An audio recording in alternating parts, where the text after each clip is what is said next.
준비하고 나 맡은 일 충성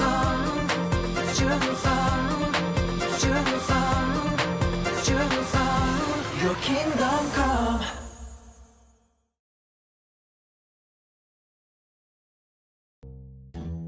មានមនុស្សជាច្រើនបានចូលចិត្តរឿងដែលព្រះយេស៊ូវទ្រង់មានព្រះបន្ទូលដូច្នេះហើយពួកគេបានដើរតាមទ្រង់គ្រប់ទីកន្លែងដែលទ្រង់បានទៅក៏ប៉ុន្តែមានមនុស្សជាច្រើនដែលគេមិនចូលចិត្តទ្រង់ព្រះយេស៊ូវពិតជាមនុស្សចម្លែកណាស់ ខ្ញុំក៏យល់អញ្ចឹងដែរ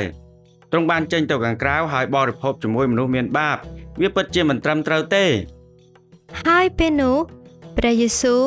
ក៏មានព្រះបន្ទូលជាប្រស្នាទៅកាន់ពួកគេដូចតទៅជាយូរណាស់មកហើយមានអ្នកគង្វាលម្នាក់មានជាម100ក្បាលអ្នកគង្វាលនោះគាត់ពិតជាស្រឡាញ់និងមើលថែជាមរបស់គាត់បានល្អណាស់ជារៀងរាល់ថ្ងៃនៅពេលដែលគាត់ត្រឡប់មកផ្ទះវិញគឺគាត់តែងតែរាប់ជាមរបស់គាត់ជានិច្ច មើលយើងរាប់ជាមយើងមួយសិន 1 2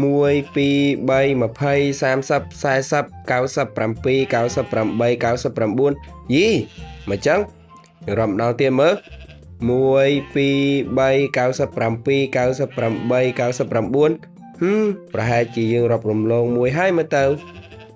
ទោះបីជាគាត់ខំរាប់ជាច្រើនដងយ៉ាងណាក៏ដោយក៏ជាមរបស់គាត់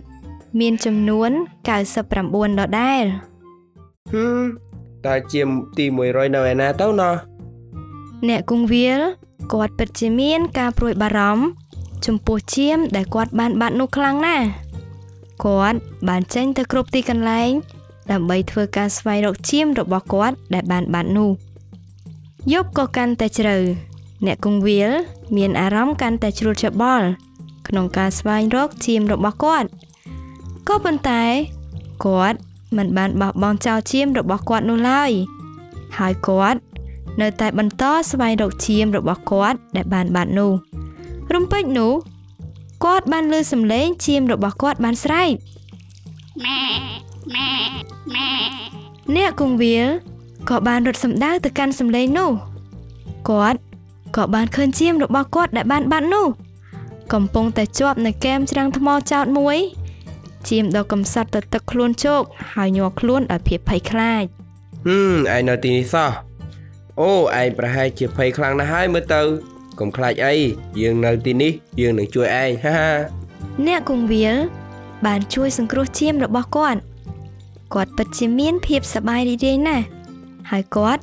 បានដាក់ជាមនៅលើស្មារួចក៏ត្រឡប់ទៅផ្ទះវិញនៅពេលដែលអ្នកគង្វាលបានត្រឡប់មកដល់ផ្ទះវិញគាត់ពិតជាមានអំណរសប្បាយរីករាយណាស់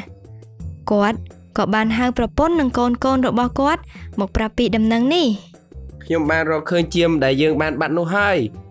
ឆាប់ទៅហៅអ្នកជិតខាងយើងមកយើងនឹងធ្វើពិធីជប់លៀង ពេលនោះព្រះយេស៊ូវមានព្រះបន្ទូលទៅកាន់បណ្ដាជនថា ប្រសិនបើអ្នកបានបាត់ជាមរបស់អ្នកហើយអ្នកបានរកឃើញវាវិញតើអ្នកសប្បាយចិត្តទេដូចគ្នាដែរវាកាន់តែមានអំណររីករាយនៅឯស្ថានបរមសុខនៅពេលដែលមនុស្សមានបាបម្នាក់បានប្រែចិត្តគំនិតវាប្រសើរជាងមនុស្សសុចរិត99នាក់ដែលមិនត្រូវការប្រែចិត្តគំនិតប៉ុន្តែព្រះមិនចង់ឲ្យមាននរណាម្នាក់ត្រូវបាត់បង់នោះឡើយ ព្រះយេស៊ូវក៏បានមានព្រះបន្ទូលអំពីអ្នកគង្វាលនិងសត្វជាមប្រាប់ទៅបណ្ដាជនបន្តទៀត អ្នកគង្វាលល្អតែងតែស្គាល់ជាមរបស់គាត់ជានិច្ចរីឯជាមវិញវាក៏ស្គាល់សំឡេងរបស់ម្ចាស់វាដែរវានឹងដើរតាមសំឡេងរបស់ម្ចាស់វាប៉ុន្តែនៅពេលដែលជាមបានវង្វេងចេញឆ្ងាយហើយជួបនឹងសត្វកំណាចអ្វីមួយអ្នកគង្វាលល្អមិនដែលបោះបង់ចោលជាមរបស់គាត់ទេហើយក៏មិនបណ្ដោយឲ្យសត្វសាហាវមកវាយប្រហារដល់ជាមរបស់គាត់ដែរអ្នកគង្វាលល្អតែងតែការពារជាមរបស់គាត់ជានិច្ច ព្រះយេស៊ូវបានមានព្រះបន្ទូលទៅកាន់បណ្ដាជនថា